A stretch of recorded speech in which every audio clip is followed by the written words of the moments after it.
Good news. Our offensive woes, not all Justin Fields' fault. It was everyone's fault. Now, what I'd like to do, and not just with the Jets, but with anything in general, for the most part, damn, when I say for the most part, I got an Aaron Glenn voice in my head now, golly. For the most part. I like to formulate my own opinion, uninfluenced by outside influences, I guess. The reason is that humans are social creatures. If there's some kind of general consensus, it's gonna affect our opinion, whether we're aware of it or not. So I just try to come up with my own honest reaction, stick to it, and then look at what other people have to say. So I'm basically gonna report how I felt, although I did see what other people have been saying, but I made up my mind before I saw what other people were saying. I thought this game was cool. I thought it was good, but in reverse compared to our week 1 game with the Steelers, where our offense was looking, like we go toe to toe. Our defense, we wish they could have done a little bit more, but you can say the same for both teams. Here, same thing, except it was our defense that was impressing and their defense that was literally insane, and we knew their defense was going to be that way. Both teams would have wished our offense could have done a little more, right? So, same good vibes, just in reverse, defense instead of offense. Our offense has been generally okay here and there. I do feel like our offense is 1 or 2 drafts, 1 or 2 more free agency periods away from being at a place where it looks comfortably good, if you know what I mean. But generally, our offense has been cool. It's our defense that I was like having anxiety, like losing sleep over at night, the night before a game. Like, can they do it? So here we have a game where it's like the reverse, right? And I'm not saying our offense is like no top 5, top 10, but my concerns are with the defense is what I'm saying. And here's a game where the offense had probably a bad game as anyone's ever going to have for the next 1,000 years. And our defense like held it down pretty well, bro. Like they tried things that worked on our defense for the past few weeks and we had that shit down pat, like naked boots and stuff like that. So I was like, this is hope for defense, and it's one bad game, like really bad game for the offense. So when I watched the press conference and someone's like, you're going to bench Justin Fields, right? Type energy. And he was like, what kind of question is that? I was thinking the same thing. Before Aaron Glenn even answered or even had a facial reaction, I was like, what kind of fucking question is that? Like, that sounded like you're trying to build a storyline. Because if you watch the game, like, yeah, you had Kurt Warner like picking apart Justin Fields, right? That's because he's a quarterback. Like, he is hyper aware of what a quarterback can do better. And as a quarterback, he wants to take all the responsibility to make everyone else better. But from an unbiased third-party perspective, you saw missed blocks, like really bad ones. You saw like questionable scheme on offense. Not that Tanner Engstrand was booty, but it was just some plays where I was like, damn, like that, you didn't really give us a good chance there. The fact that Garrett Wilson is like one of those receivers who you know that he's going to get open, but you don't know where or when he's going to be open at sometimes. So it's kind of hard to throw to someone like that. So he may be open, but you don't know. Like, we can all see at the replay, but in the moment, if you thrown to him, like if you're trying to throw with anticipation out the break, you don't even know when he's going to do the break unless you really like, you know, like this with him, cross the fingers. There were like a good 3-4 plays where I was like, Justin, what are you doing? What are you doing? But it was more than 3 or 4 plays in the entire game. So I wasn't looking at him. I was looking at like our offense. So when I heard that question, I was like flabbergasted. Like, really? You were going to get at one player, one position like that? Now, I like how authentically Aaron Glenn responded. I like authenticity. And I like how in his frustration, he didn't call him stupid. He said, you know better than that, which is avoiding insulting them while saying your question was kind of silly. And I know that the next 2 days, there's a media storm on everybody having the back of the people who asked that, because it was like 2 or 3 of them heads at trying to ask that question. Like, it sounded like they were squatted up together, to be honest. That's just speculation though. But once again, humans are social creatures. So when we see multiple people have the same perspective and only Aaron Glenn having his perspective of thinking that's a silly question, you think Aaron Glenn is wrong. But here's the thing. It's not multiple people having the same perspective. The media is feeling attacked. So all media members are going to have each other's back. Like, they've always been that way. Like sports media personalities. It's been like that, bro. So if you got one media member getting reprimanded damn near, and another media member from some other network is like, oh, that was wrong. Of course he's going to say that because he's going to sympathize with the media member. Hello? It's not like you get a second opinion from a doctor from a whole different operation or something like that. Like, they all gonna squat up for each other, obviously. And in the same way, you see the football operation, all members of a football team's operation, they're gonna squad up for each other too against people outside their group. You feel me? Like, so it's an in-group, out-group thing. And the media members are all in one in-group. It's not like multiple individuals. So I hope people can make up their own opinion. Like, if your true opinion is that Justin Fields should be benched and that question was valid, then I just hope that's your opinion, that it's not affected by thinking 100 people thinking the same way and trying to tell you how to feel too. Like that's my only hope. Like, you know, I want you to have your opinion. Anyway, you know, if you think about it, yes, I'm talking to you. You threw for more pass yards this week than the New York Jets. Ain't that something? Congratulations, guys. All right, so what are we looking at? Y'all know I love looking at the box. It's my favorite geometric shape when it comes to football. Motions, sticking with the 5-2. Now the other, I assume that's a safety. Is that Brandon Jones? He pulls up. Then you got 8 in the box. Obviously, they know we like to run on early downs. We like to run on later downs. We like to run in between time. We like to run on bathroom breaks. That's just what we like to do. So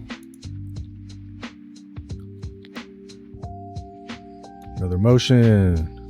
Now there's the shift. A quick question. What the hell is... Oh, this is in London, right? So is this Mist? I feel like we're in Silent Hill. Oh, we almost got him. Okay, what is this? First step. Looks like a zone. Looks like inside zone. Okay. Priest gets the ball. He does see the green jersey, so why not insert yourself? You don't even know. There's no golden cutback lane or anything, so the hole closed. So he just kind of puts his head down and pushes it. That's the thing. I felt like we were losing in the trenches. There were times where they were really kicking our ass in the trenches. There were times where we were stalemating. And I've been in games like that, where in the trenches, you could stonewall them, you could hold them, but you can't fucking move them. Like, ain't no moving them back, left or right, but you're not letting them move you back either. The problem with that is for the run game, it's going to be no holes. And if there's a hole, it's going to be there for like a millisecond and that's it. And granted, you don't know if you're really stalemating them because they could just be anchoring and waiting to shed you if the ball comes to their gap responsibility, which is also your gap responsibility. So either way, I didn't see a lot of our O-line kicking their D-line's booty. Very tough fight, I think, in the trenches. And let me tell you what, I have seen Beck, I have seen Jeremy Rucker block people and blow them up, like light their ass up. And when I saw them do those pulls or lead blocks or, whatever, their technique looked the same, but they were the ones getting blown up, even though they were the ones trying to hit them. Like, I don't know what it is, if the Jets set this game to all Madden mode, but some people that I'm used to seeing like light people up pretty good on blocks, they were the ones getting lit up. Like, that much of a difference. It was kind of crazy. Our center, Josh Myers, I feel like he's been super duper solid as I've watched him. He's smart. He's going to work. He's physically capable. I think it's the first time I've seen him like really struggle on more than just a few plays. So you see Garrett right here. He's the outside guy. They're going to motion 85 so that Garrett becomes a slot, which is cool because, we like to run condensed formations, and we know Garrett is going to get put in the slot and given a lot of choice routes. Okay, so it looks like 85 is going to hit him at one of these, and then Garrett is going to get his option where he could stick, go left or right. Okay, that's, it's a tight window. You see Justin get off of it like really fast. I think Justin was looking for the best throw to make, but you see Zero like pursue 85's route. Right here, you could squeeze it in. We saw Justin squeeze this in last week. We saw Justin squeeze this in like tighter windows in this week 1. So I don't know why he didn't want to squeeze it in here. Maybe if he felt that was a better option, like something that he felt really good about, he'd rather go to that. So he moved off, and nobody else is any more open than that. So at this point, he's leaving the pocket, extending the play.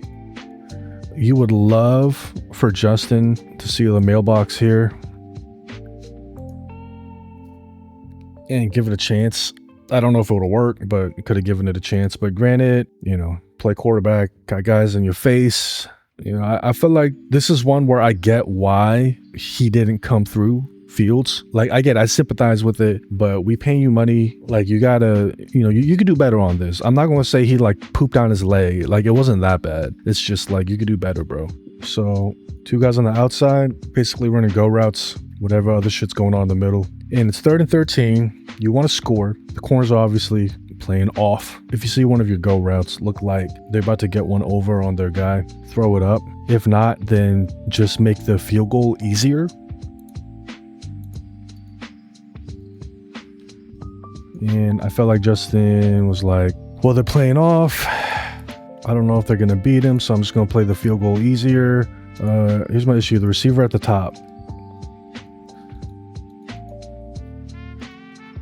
It looked like he could have had a chance. Granted, the safety would have been there because the safety is only coming down because he sees Justin scrambling. So this feels okay to me. Like, get some points on the board. I mean, if your 3rd and long is going to be double go routes, then I feel like this is probably something you're going to be okay with. It's the play where I think they toss it, but they were on his ass. All right, let's see what's popping. I'm just trying to see the blocking scheme. You see old boy pulling. The 2 tight ends are going to try to get reach blocks, I imagine, and seal the edge. What the fuck? Yo, Olu's situation was crazy. Right here. Keep an eye on this. So it looks like he takes a zone step, and I would usually expect for if an O-line does that, they take a step this way, then the D-line matches because they don't want to get sealed off to where it seems like the lineman is trying to seal them off from. But what ends up happening is he took the step and 98 just settled in his gap. So that's going to be really unfortunate because nobody has that, because nobody's there to help with that.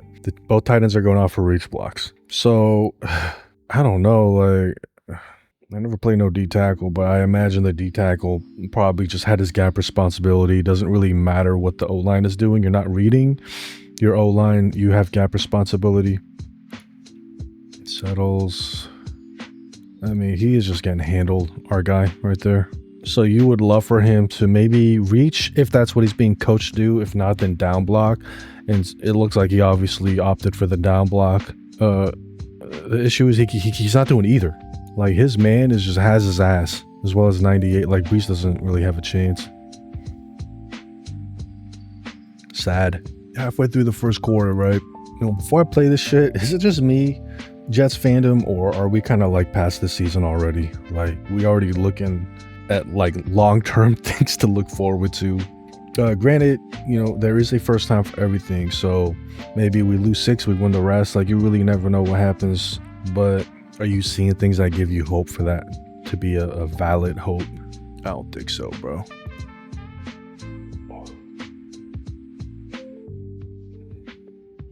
God damn you, 9. What did he just call? Looking like a zone. These 2 work up here. These 2 work up here. Just kind of seal. Looks like a zone option. To me, anyway. This is another thing I noticed. The guy who's to sit on the edge, the read guy, no matter who their read guy was, they were like surfing so well to where they were in position to make either play, which is like crazy. Like, you wish you could have a defender that could do that. But like, no matter who their read guy was on the Broncos defense, they were able to freaking do that. I mean, it was really impressive. I wasn't even really mad at us because it's like, what do you, like, if you got people that could do that, like, it's going to be a tough day. It's going to be a tough day. Obviously, you're going to cut back. That's his best chance. Yeah. Let's see what's going on. We're near the start of the second quarter. Motion. Looks like Justin's putting us in a different play.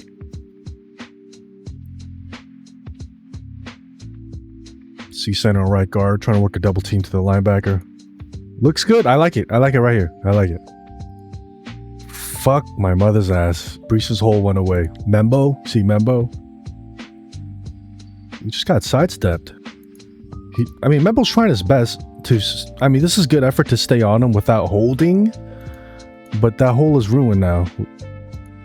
So Brees has to make something else happen.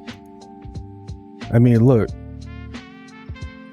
Receive the ball. If Membo could have held his block, bro, Brees would have had a one-on-one situation with him because he's blocked 76. If he could hold that block, Brees would have a one-on-one situation and then went up to the third level with this guy. Unfortunately, they took advantage of Membo a little bit this game, I felt. I still love him, though. I mean, you don't expect... I mean, Grant, if you're the right tackle, someone's looking pretty head up on you, although his helmet is inside of your helmet, so you got to be aware of that. So your first step is not going to be super wide. You know, you're not going to do this because he's head up and his helmet's inside of yours. So it was just like savvy by the D-line. And he ends up wide stepping him and just swinging around the door. Oh, man. Good shit by 98. And good job for Brees for still getting some yards out of this as well. Now what are we doing? Just throwing one up there. Yeah, I mean, the ball could have been like 2% better and maybe would have had a chance. It was good coverage. But context, like, let's see what was happening in the box. Because people talk about stats like how long he's able to hold the ball. But it's so much nuance to the game, to reality, that 1 3-second is not the same as another quarterback's 3-second or something like that. We all know that Denver's defense is really good at this. They show a lot of potential blitzers and then they drop back into coverage, but you don't know who they're going to drop back. God damn, bro. Like, okay, so Justin just had to throw. Like, this is a throw under pressure. Tippmann got work.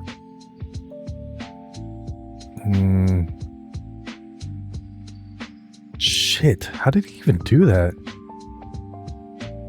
Tippmann's first step is great. I like that. He's widening his set so that he doesn't get beat because he's probably going to expect Membo to have to mano-y-mano him. Give me a second, hold on. Yeah, look at the pass protection. So we got sliding on this side, and then that means mano-y-mano on this side. So you got mano-y-mano.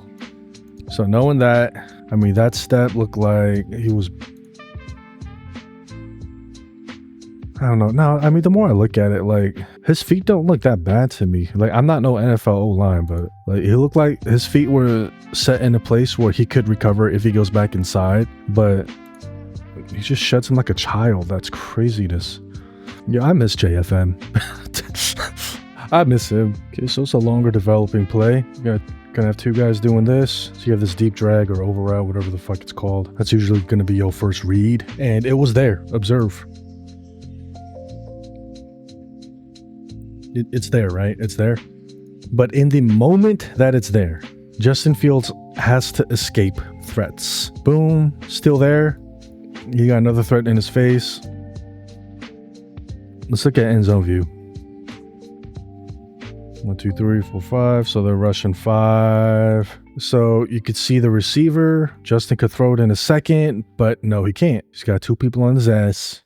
Steps up, and if you're the QB, you're not safe yet. You got him potentially maybe trying to duck at you. You got him free, so you got to buy yourself more time, unfortunately. But you know, oh, he holds onto the ball too long. You know, context. There were a few plays where he held onto the ball too long for no reason. This one, he's just trying to stay alive in the pocket. We had a guy open, but their rush got there. So this isn't Justin not making the play. This is their pass rush making the play. Middle of the second quarter, 3rd and 9.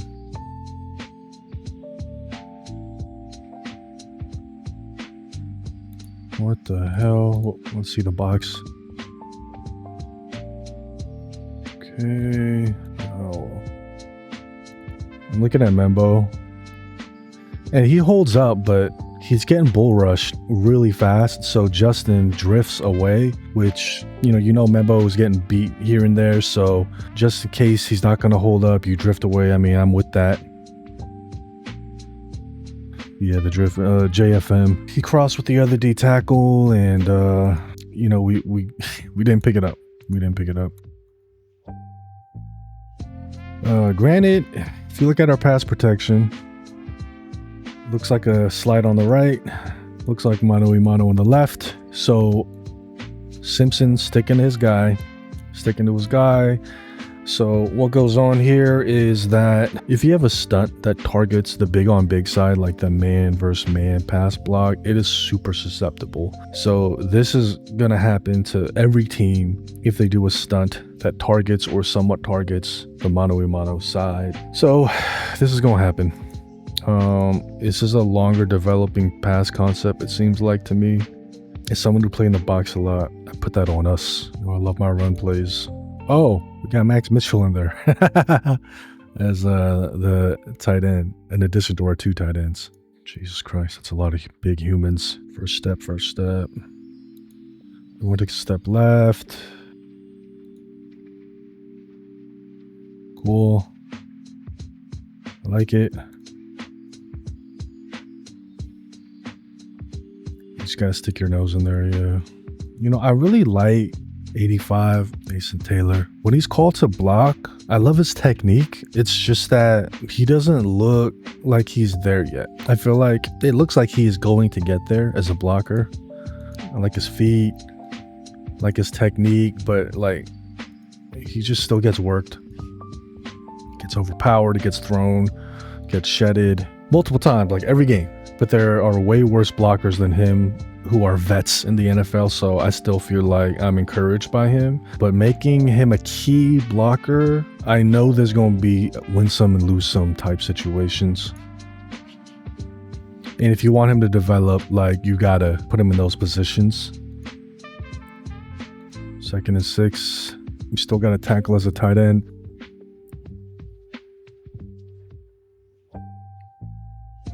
Damn, bro, like, I feel like I play defenses like this where you feel like it's like 12 or 13 of them on the field, if that makes sense.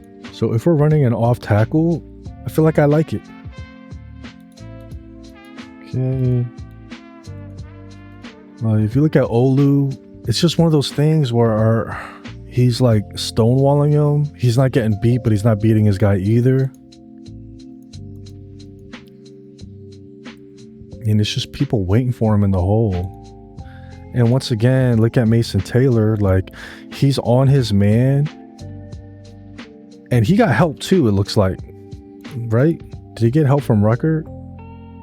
Okay, he got help from Ruckert. Their D-line still got full extension on Mason. So, meaning he could easily be shed, which he does. John Simpson going up to the next level, couldn't get to his guy. So we had a whiff block at the first level. We had a whiff block at the second level. Yeah, they're good, man. The Denver's defense is good. What the heck happened there? We just got the edge a little bit, but it looked like he had to bounce it. It didn't look like it was an outside design. Motion.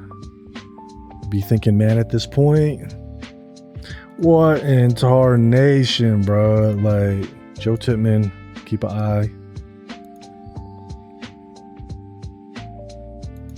Oh my god, I don't think I've ever seen Tippmann get beat like this, like again and again. Not like every play, but like he got beat a few times. Golly. So of course he had to bounce it.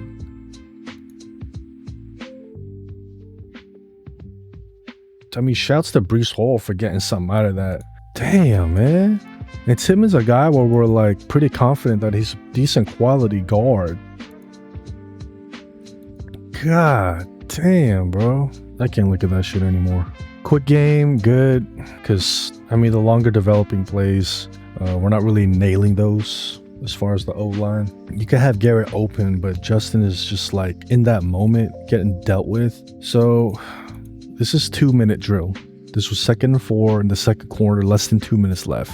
And conventional wisdom would say go out of bounds. Just like reach for the first time as best you can and go out of bounds. But we know Garrett doesn't do that because we know Garrett's superpower is his shiftiness. So he's going to try to make a move and then go out of bounds. And that's worked every time. Like, I think, right? Like, that's worked every time for him his entire career so far, at least 99% of the time. Here, they get him. On the replay, I watched the angle of the guy who made the tackle. What's his name? Jaquan McMillan. His angle was slightly to the outside, so keeping contained, trying to keep him in bounds, but also ready for the juke inside, and he got him. Like, the Broncos is doing things that not a lot of people can do to some of our individual players. Like, when Ruckert is in a full steam pull and blocking somebody, I've seen him light people up. He could not do that. We've seen Garrett look untouchable with his jukes, but in the few opportunities he got this day to try to showcase that, they got him. I mean, the Broncos, I heard the Broncos' D was good, but I was like, damn, they looking scary. Let's look at the box. Oh my God. Bro, this shit is making me like depressed. You see Olu take a step trying to get in a position to seal. God damn. And what was the plan with Mason Taylor and the edge guy? Okay, I see. 9 had to stay responsible to him. Edge guy's shifting over, which is exactly what you're supposed to do. Breeze tries to make a move. Oh, God. I'm hoping this wasn't supposed to be a read.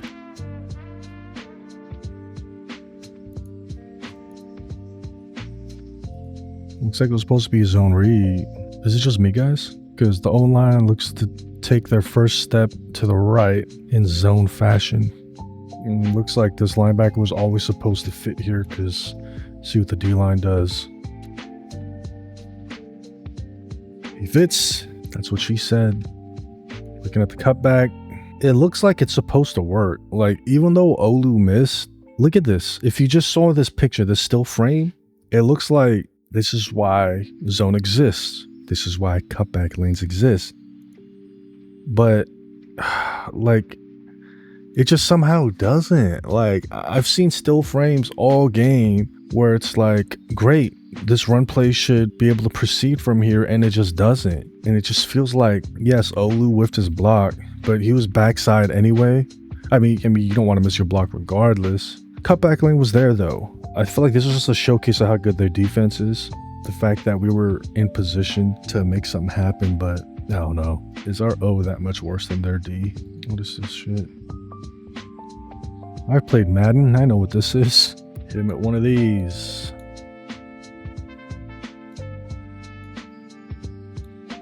I don't know what the depth is, but it's something like that. One of these shits. Looking at just the receivers. Because you throw these outs. Yeah, ran out the break, I'm sure. The deep outs might could have been there. It looks like our receiver here tripped over his own guy. Right? Yeah. Yee. So why wasn't the ball thrown? Let me see. Okay. Oh my God. We got 5 blocking 4. We should have this. What's the blocking scheme? Slide, slide, slide, mono, mono. Dude, the slide side, the center right guard, it's 2v1. Oh my Lord. Damn, JFM is a beast, ain't he? Because if I'm Tippmann, I have my hand out for help, and once I see he's about to get beat, I'm gonna pound into him. And by the time I do that, he's already past him. Like, JFM is I've seen Tippmann do this. Like, he's pulled this off plenty of times. Just think that don't got no time. And right when he avoids JFM, you see them tighten up on Breece. So, like, if you Justin, what you trying to do? Fuck it. I'm gonna try to do it with my legs. But they everywhere. I mean, obviously the way he had to step up, how it unfolded on the trenches, like, oh man. I hope people don't see this and look at Justin, because this was a pretty bad beat on this 2-on-1 situation that we had the numbers advantage. I miss JFM, bro. Second half, it looked like we came out 5% more effective out the second half. Whoa, what is going on here? You see, he's being trailed. They'd be good candidates to be thrown at, right? Well, what's Justin Fields up to right now? he was already avoiding sacks when this guy's chasing after him. Oh, Jesus, yeah. And it's man, so like if you see man and you miss the timing because of the rush, you might as well run for it if you're dual threat. Yeah, I mean, play action. Turns around, guy right in his face. So he needs to buy himself time to make the throw. You know, the guy coming at him can't get set. Starts running for his life. Gets 7 yards out of it. So, I mean, what's that stat where it looks at how long a quarterback holds onto the ball? He obviously held onto the ball for a grip of time here, but he wasn't just, you know, standing there with all the time in the world. Yeah, it'd be one thing if he was able to get to the top of his drop, take like 15 hitch steps, good protection, and then it's like, what are you doing? Unless you like waiting for something to develop and you actually make something happen, taking advantage of great protection or something like that, because nobody's open until they are. But if there's people open and he's just standing there, it's like, what are you doing? But then there's these plays where it's like, you know, yeah, 2 good people to throw it at, and then maybe another one you could have thrown it at too, but he didn't really have a great chance. First step of the O-lineman. Okay, go right.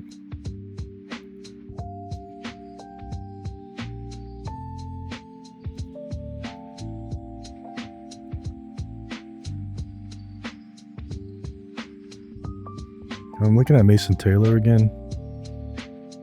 And he's moving up to the second level to get 40. Gives him a pop. But it looks like, really looks like he's the one that got popped. It wasn't that bad, but obviously he couldn't hold his block there. Although, you know, he fought, he tried. Okay, so this is where I was looking at Engstrom. It's been a couple times now, but Max Mitchell, which is probably our 6th best old lineman, reporting is eligible. If you're going to stick to your game plan, but you have to be able to adjust it, because I feel like we did this way more in the second half, or maybe not even until the second half. I don't remember, where we had a tackle come in as a tight end. So it feels like an adjustment where we're still believing in what we're trying to do, but we just need some extra beef in the trenches.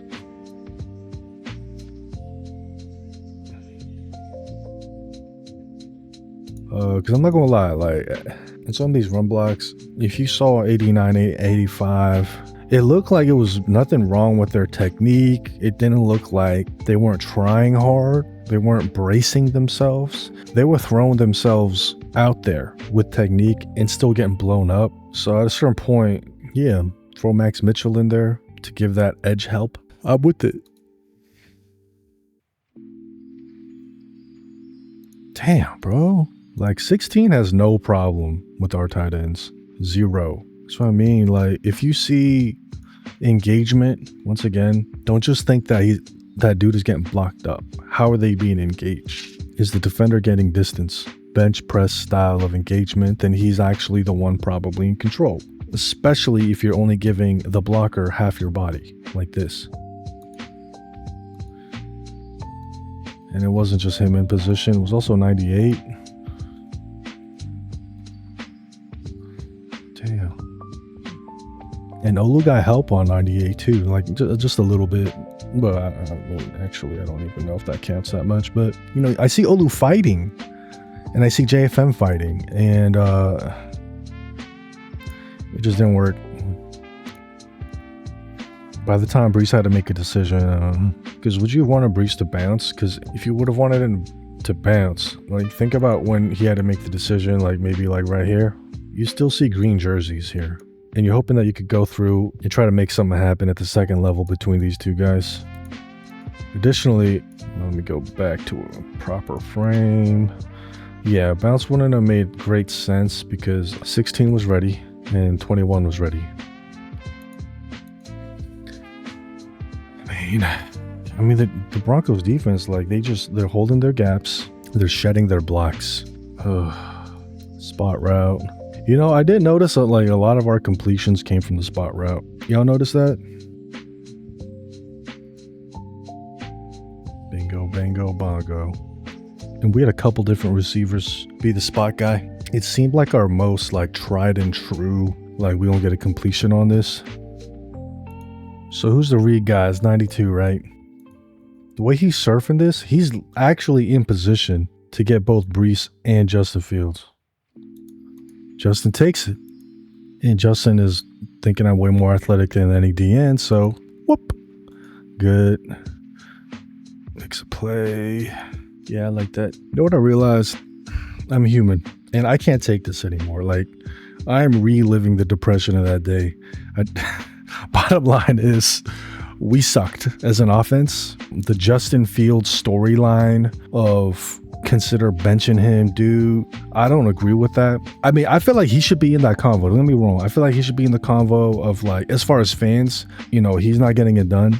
But to look at just him is like kind of crazy to me if you actually sat there and watched the game. So I feel like when they single in on a player, especially a quarterback, when it was a whole group effort to not get anything going on offense, that is a storyline thing. And you gotta think like the media, like journalism, maybe once upon a time it was about reporting, but now it's about storylines. And this was like the easiest storyline to create, especially considering that they had social proof with Kurt Warner being so tough on him. But once again, you gotta remember, Kurt Warner was a QB, so he's gonna be looking at Justin Fields as the QB and what he could do better. But at the same time, if you really listen to Kurt Warner's commentary, he was like, oh, there was nowhere to go, but he's holding onto the ball too long. What do you mean? There's nowhere to go with the ball and he's holding it too long. That's why you hold onto the ball too long. It's because there's nowhere to go. Like, it explains itself. So is he saying like throw it away? Is he saying to, like, you know, he never expanded upon that. Also consider that Justin Fields was very decisive with the ball at a few of the other games. Consider that our longer developing pass concepts often didn't have a chance as well due to the protection. Also consider that our O-line has been really holding it down for the most part. Goddamn, I can't say for the most part without hearing Aaron Glenn's voice in my head. Consider who their opponent was. Consider how we gave up hope and faith in our defense and how they came out and showed the world what they can be as they are now, without any extra draft classes, without any extra free agency periods. Who they are now can be this good. Our special teams really picked things up. Granted, we had Kene Nwangwu come back. And please, listen, lean in real close. Kene is West African. You pronounce the name as you see it. Nwangwu doesn't make sense. You like ignoring several letters and you're adding in other letters that aren't there. I get two consonants being together can be weird. The first thing is just What does the letter N sound like? It sounds like And then what's the next syllable? Wang. And then what's the last syllable? Wu. Nwangwu. West African last names are one of the more friendly pronunciations for those who speak English. So it shouldn't be too hard. However, if you've never done it before, it will be foreign to you. So I do get that. And I get that a lot of different people just went with Nwangwu, which isn't even how it's, that's not even the letters that are in the, anyway, let me get off that. You know, I grew up with a lot of West Africans. I never had issues pronouncing their name even in the beginning, but you know, people are at different levels with that. So I don't want to like make fun of anybody. So let me take that back. I just want to help people understand how to pronounce it. I'm sure Kene's gonna be fine. Probably something he had to deal with his whole life. But before we go, I want to see some actual good plays.